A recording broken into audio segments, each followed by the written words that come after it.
বইয়ের দোকানে যাবেন, এই বইটার দাম 80 টাকা দিয়ে আমি কিনছি, বইটা কিনবেন, কিনে এই যে 2টা পাতা আছে শরীফ শরীফা, ছিঁড়বেন,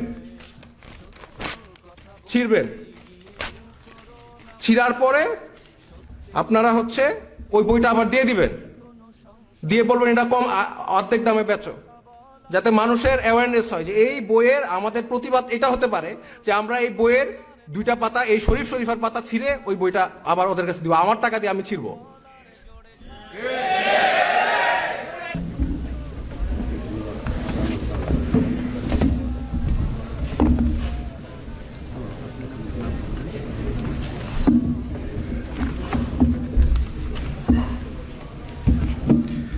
আসসালামু আলাইকুম সবাইকে।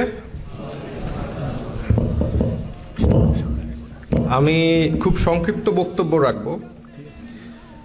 আমি যখন ছোটবেলায় প্রথম লূত আলাইহিস সালামের গল্প শুনি, তখন এটা বিশ্বাস করতে ইমানি দুর্বলতার কারণে অনেক কষ্ট হয়েছে।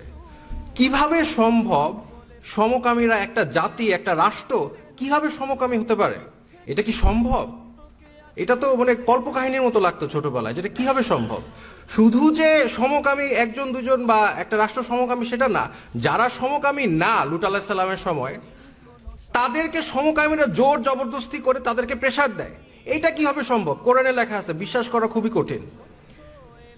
কিন্তু তারপরে আমি খুব, আমার সিনিয়র লেকচারার যারা আছে তারা বিদেশে অনেক আগে গিয়েছে, আমি অনেক একটু জুনিয়র সবার থেকে বয়সে, আমি রিসেন্টলি গিয়েছি, পাশ করে মাস্টার্স পাশ করে এসেছি। আপনি যদি বিদেশে যান, আমি ইংল্যান্ড ইউকে থেকে পড়াশোনা করেছি, আপনি যদি বিদেশে যান, কমে লুট যে কিভাবে সম্ভব ওটা আপনি নিজেই দেখতে পারবেন।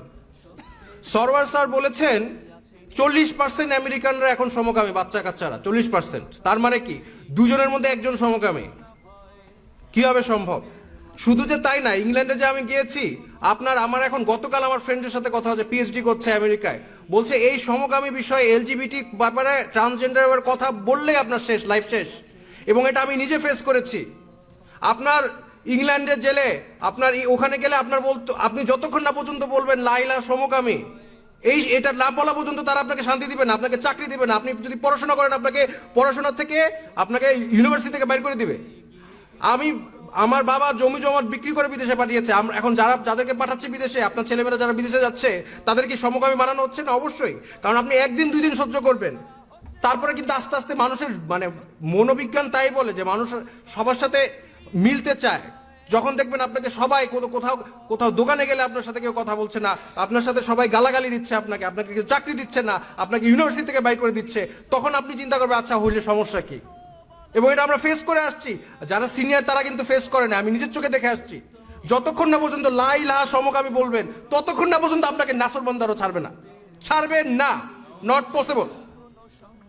সো আমি এখন এই বিষয়ে আমরা বলি, আমার খুব কষ্ট হয়, আমি একজন শিক্ষক, আমার খুব কষ্ট হয়, কারণ আপনারা এটা সিরিয়াসলি নিচ্ছেন না।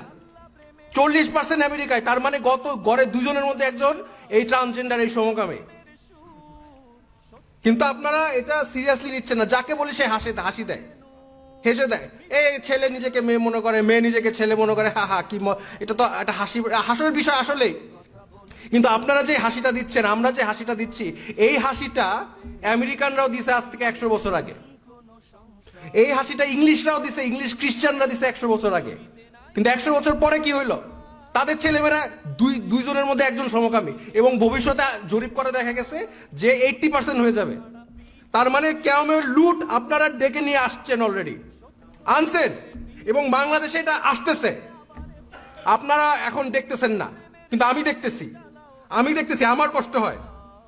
আমার স্টুডেন্ট কিছু মানুষ আছে, হ্যাঁ, সরওয়ার স্যারের পিছনে যারা লাগছে, তাদের অবজেক্টিভ হচ্ছে এগুলি বলবে, করবে, মেয়েদের মতো করবে, তারপরে বলবে আমাকে হুমকি দিছে, আমাকে আমেরিকা নিয়ে যাও, আমারে টাকা দাও। এরকম কিছু আছে, হ্যাঁ। কিন্তু এই যে আমার ছাত্রছাত্রীরা, আমার 2টা ছাত্রী এসে আমাকে বলছে যে স্যার, আমি খুব ভালো ছাত্রী, যেমন মেধাবী ছাত্রী তেমন ভদ্র, হ্যাঁ, কথাবার্তা শালীন, তেমন সে আমার সাথে কথা বলতেছে, সম্মান দিয়ে কথা বলতেছে, কিন্তু এসে বলে স্যার আমি তো আসলে মেয়ের মতো দেখতে, কিন্তু আমি ছেলে। এটা বাস্তবতা। এই যে তাদের লাইফ ধ্বংস করলো, এটার দায়ভার কি আমাদের নাই? কিন্তু আমরা তো হেসে উড়াই দিচ্ছি বিষয়টা। সলিমুল্লাহ খান স্যার উনি একটা কথা সবসময় বলে যে শিক্ষক বাংলাদেশের মানে ইন্টেলেকচুয়াল আমাদের মতো তারা বুদ্ধিজীবীরা হচ্ছে সেল আউট, দে আর সেল আউটস। কারণ আমরা তো কিছু বলতে পারতেছি না, চাকরির ভয়, চাকরি চলে যাবে। কারণ আপনারা আমাদের সাপোর্ট দেন না অনেক ক্ষেত্রে। আমার চাকরি চলে গেলে কি আমরা কেউ আন্দোলন করবেন? কিন্তু আমরা কিছু বলতে গেলে কিন্তু আমার চাকরি চলে যায়, কিন্তু আমার ছাত্রছাত্রীদের লাইফ ধ্বংস করে দিচ্ছে।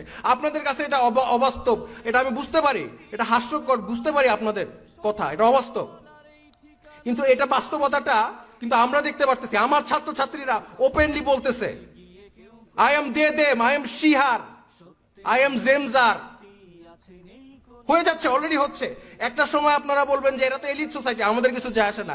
এলিট সোসাইটিটা তো রিলেশনশিপ করতো গার্লফ্রেন্ড বয়ফ্রেন্ড, এখন তো আপনাদের ছেলেমেয়েরাও রিলেশনশিপ করে। এই এলিট সোসাইটি যখন চেঞ্জ হবে বাকিটা অটোমেটিক চেঞ্জ হয়ে যাবে। আপনারা এখনই আপনাদের যদি মানে এখন যদি না থামাইতে পারেন এটা ভবিষ্যৎ অন্ধকার, আমাদের এখনই থামাইতে হবে। এখন ভাই নতুন আইন প্রচারিত হচ্ছে, আপনারা এটা হয়তো জানেন না। বাংলাদেশে আইন হবে যে যারা ট্রান্সজেন্ডার, যেসব ছেলে নিজেকে মেয়ে মনে করবে তাদেরকে স্বীকৃতি দেওয়া হবে, এবং এর বিরুদ্ধে আপনি যদি বলেন তার আপনার 1 বছরের জেল আর 50,000 টাকা জরিমানা হবে। এটা কিন্তু বাস্তবতা। এটা আইনটা পাশ হইলে আমরা ধ্বংস, আমরা শেষ। এখন এই আইনটা আসলে সমস্যা কি? আপনাদের তো কিছু যায় আসে না, আমাদের তো কিছু যায় আসে না। প্রবলেম কি? বাংলাদেশের ধর্ষণ আইন কি বলে? 175 আর্টিকেল বাংলাদেশ পিনাল কোডে বলা আছে, একটা ছেলে যখন একটা মেয়েকে ধর্ষণ করবে তখনই সেটা ধর্ষণ বাংলাদেশের আইনে। এখন একটা ছেলে যদি নিজেকে মেয়ে দাবি করে আর আইন যদি তাকে মেয়ে হিসাবে স্বীকৃতি দেয়, তাহলে কি হবে?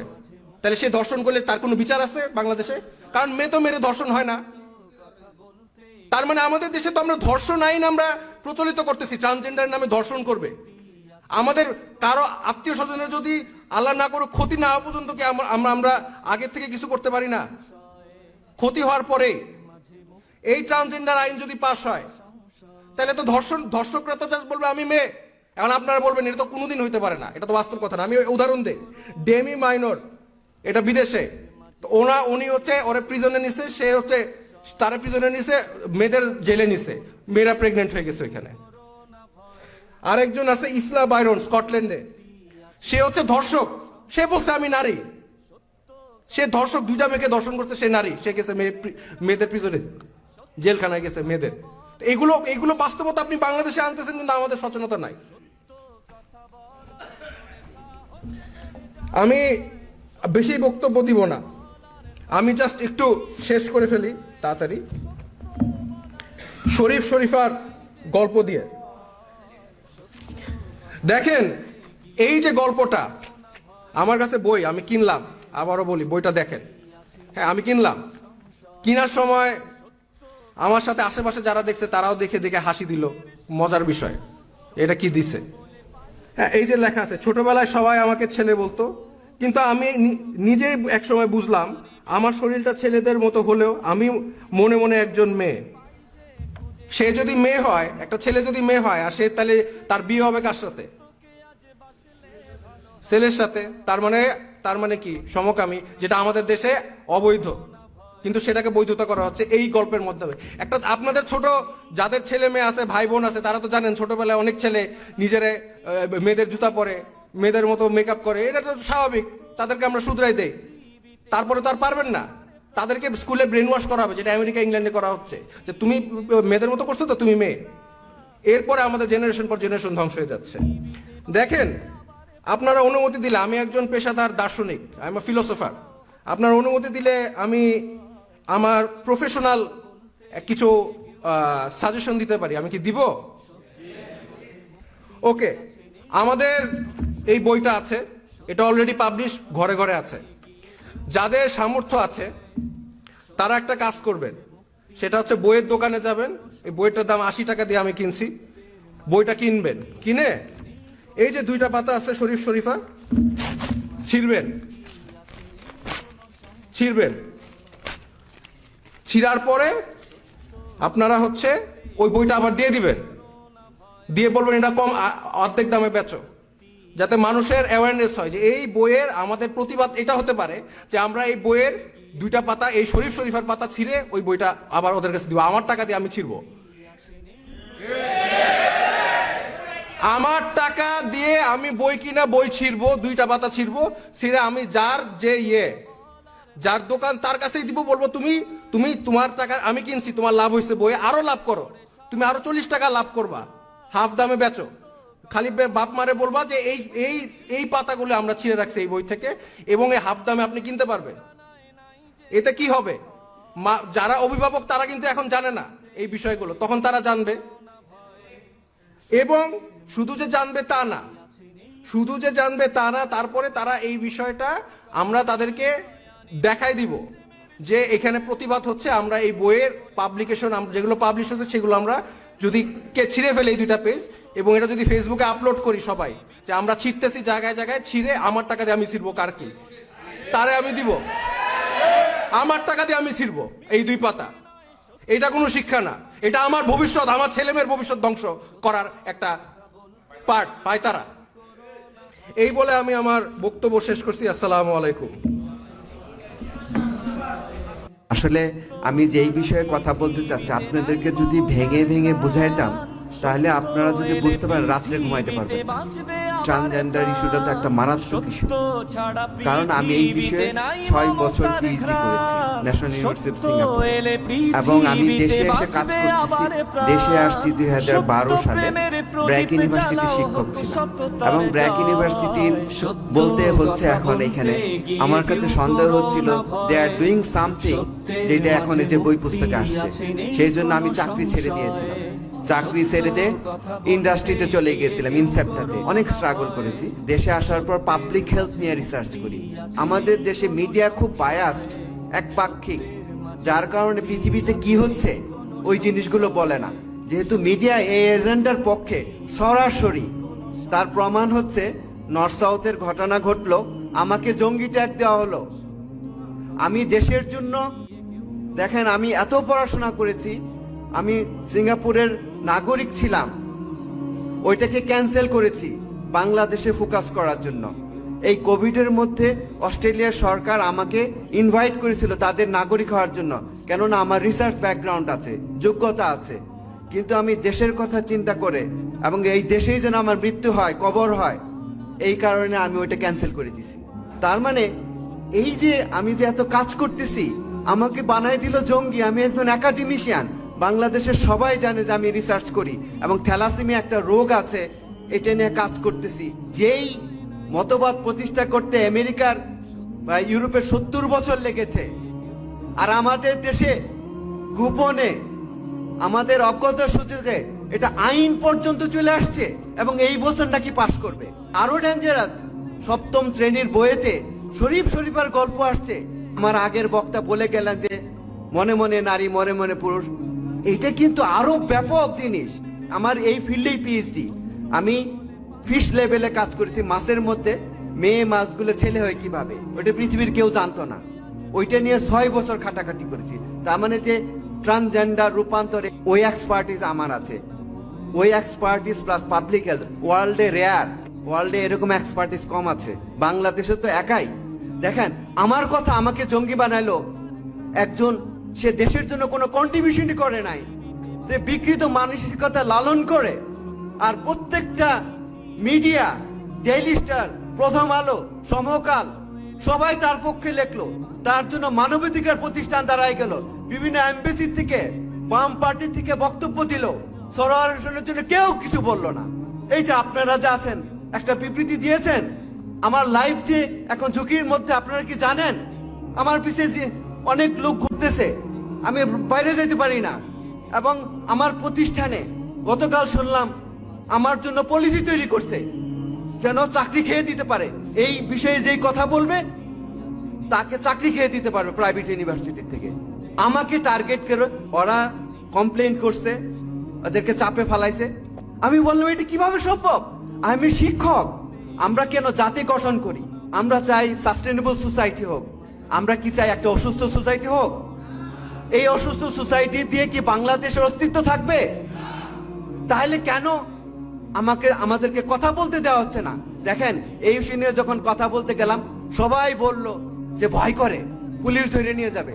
আচ্ছা, এখানে পুলিশ ভাই, গোয়েন্দা সংস্থার লোক তো অবশ্যই আছেন, সাংবাদিক ভাইয়ের আছেন, আপনারা কি চান আপনার এত আদরের সন্তান ছেলে বলল আমি মেয়ে হয়ে গেলাম, মেয়ে ছেলে হয়ে গেলাম, আপনি কি সহ্য করতে পারবেন? আপনার পরিবারের যে মানসিক যে বার্ডেন তৈরি হবে এটিকে সহ্য করতে পারবেন? আপনি কি চাবেন যে আপনার বংশধারা ব্যাহত হোক? তাহলে এটার জন্য এত ভয় হবে কেন? উন্নত দেশের সমস্যা আছে, কিন্তু তারা তাদের বক্তব্য দিতে পারে। মিডিয়া তাদেরকে জঙ্গি ট্যাগিং দিয়ে আপনাকে উঠাই নিয়ে যাবে না বাংলাদেশের মতো। দুঃখ লাগে, এই দেশের জন্য আমার পরিবারে 5 জন মুক্তিযুদ্ধ করেছে। আমার বাবা মুক্তিযোদ্ধা ছিলেন, আমার মামা এখনো জীবিত আছেন, 5 জন একবারে ক্লোজ ফ্যামিলির। আমি কখনো এগুলো বলি না। আমার দাঁড়িয়ে আছে এই জন্য আমি জঙ্গি, আমি ইসলামের কথা বলি এই জন্য আমি জঙ্গি। তারপরে এই যে দেখেন টিম কুক, অ্যাপল কম্পিউটার যে স্মার্টফোন, টিম কুক হচ্ছে সে ঘোষণা দিল আমি I feel proud as a সমকামী, সারা পৃথিবী সেলিব্রেট করলো। আর আমি মুসলিম একাডেমিশিয়ান, এটা আমি বলতে পারি না বাংলাদেশে। Can you imagine? আমি মুসলিম প্রফেসর, এটা আমি বলতে পারি না। টিম কুকের টাকা আছে, সে বলতে পারে আমি সমকামী, বাঁচবে আবার বাংলাদেশের পত্র-পত্রিকা অ্যাপ্রিশিয়েট করতেছে, তাদের অধিকার কায়েম হচ্ছে। আর এদিকে সত্য কথা বলতে গিয়ে কেউ করো না ভয়, সত্যের মাঝে মুক্তি আছে নেই কোনো সংশয়। সত্য কথা বলতে গিয়ে কেউ করো না ভয়, সত্যের মাঝে মুক্তি আছে নেই কোনো সংশয়। সত্যের মাঝে মুক্তি আছে নেই কোনো সংশয়, সত্যের মাঝে মুক্তি আছে নেই কোনো সংশয়।